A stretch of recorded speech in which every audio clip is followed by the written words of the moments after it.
Now, this may seem strange to you, but I'm here tonight to counsel Democrats, to help them. Yes, you heard right, to help. Since the Mueller report was handed down, millions of liberals across America have been suffering from a profound sense of loss.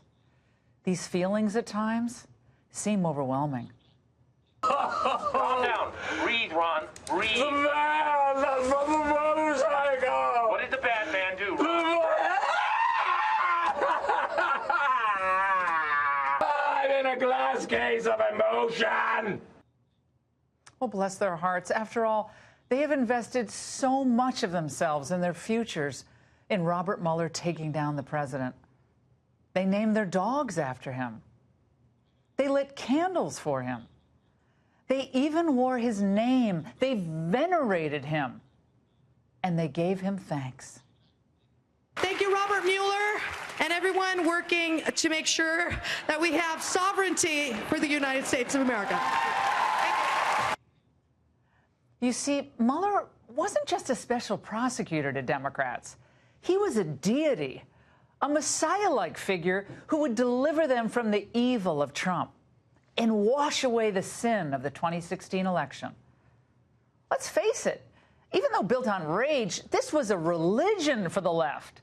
And now, with the results in and Mr. Mueller returning to private life, leftists of all ages are asking themselves, who will replace him?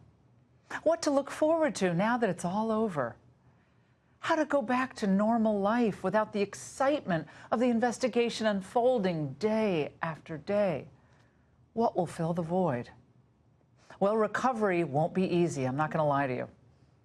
Because for Democrats, the end of this investigation is akin to the death of a loved one.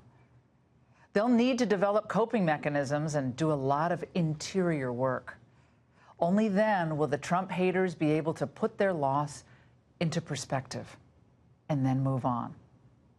Authors David Kessler and Elizabeth Kubler-Ross have written a number of books about coping with tragic loss. They broke it down into 5 stages. We see the Democrats and the Trump haters working their way through the grieving process. Stage 1, denial. I don't buy that he's completely exonerated the way he just said. Well, after 2 years, if you still have questions or you still can't answer that question, it's not good enough to say, well, you decide whether or not he's actually committed a crime. This is the start of something, apparently, not the end of something. There's so much that needs to be, taken a look at this point. There is a big difference between whether there's evidence of collusion, and I think that evidence is in plain sight. And after denial comes stage 2, anger. Why was there never an interrogation of this president? How can they let Trump off the hook? In any other standard, the person would have been arrested, they would have been polygraphed, and they would have been put out or brought to trial. There is not an African-American person in this country that could have been investigated for 22 months, had their family investigated for 22 months, and come away scot-free. It feels like the seeds of a cover-up are here. Let it all out. It's okay. We understand. You spent 2 years living in a fantasy world of your own making. After anger comes perhaps grief's most embarrassing stage, where they try to convince themselves that up is down, black is white, and Trump is guilty. It's called bargaining. The Mueller report will ultimately get out, and there will be very damaging information in that for the president. That was a finding, and the government, Mueller did not exonerate this presidency. We have to be careful about what we think that this says, and it doesn't mean that Trump is free and clear. Well, bargaining, that stage, is sort of the last gasp of a dying fantasy. But the fact is, Mueller did not find any evidence of much of the ballyhoo Trump collusion with Russia. It just didn't happen. I know, it's hard. Which brings us to stage 4, depression. This weekend, we received some troubling news.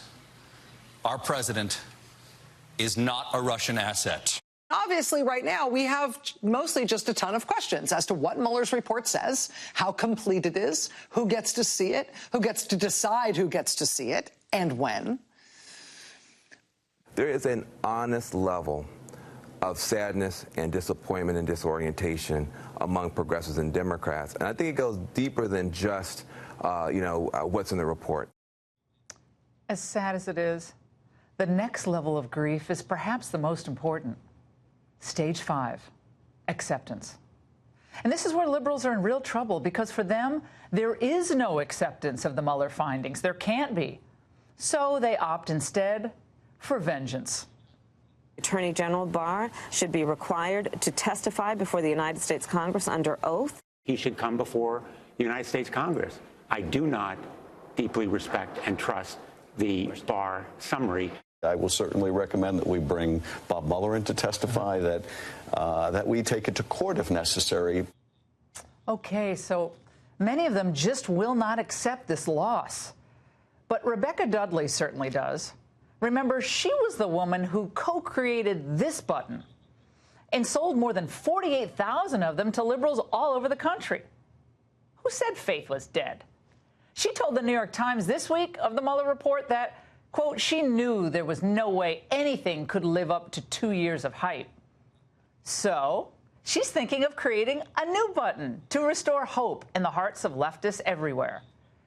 It'll read SDNY, as in Southern District of New York, which I think may take them all the way back to the first stage of grief, denial. And that's the angle.